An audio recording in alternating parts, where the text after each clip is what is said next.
অনেক দিন পর নৌকা ভ্রমণে বের হয়েছি। এই নদীটার নাম পদ্মা নদী। পদ্মা নদী আপনারা নৌকাতে আমরা পদ্মার নদী পাড়ে চড়ে যাচ্ছি।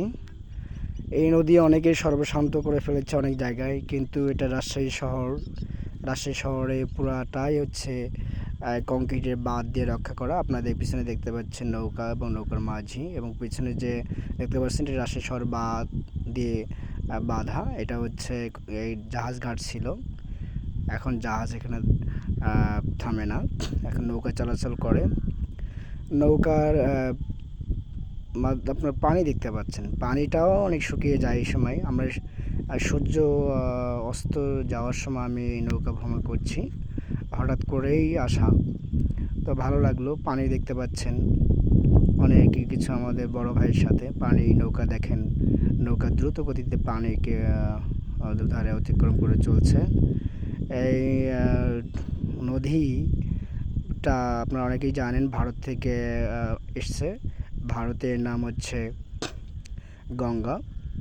এটা ভারতের গঙ্গোত্রী হিমালয় থেকে উৎপত্তি। এটা এই রাজশাহীর চাঁপাইনবাবগঞ্জের শিবগঞ্জ উপজেলা দিয়ে বাংলাদেশে প্রবেশ করেছে, এবং এটা রাজশাহী দিয়ে বয়ে গিয়েছে।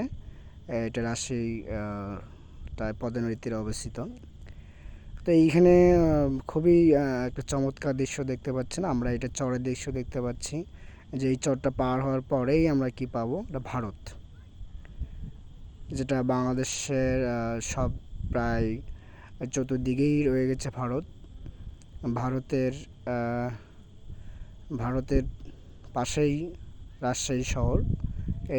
এরপরে আমরা যে চরে যাচ্ছি, চরের পরেই রয়েছে আরেকটা নদী, নদীর পরে ভারতের সাথে এটা সরাসরি নদীপথেও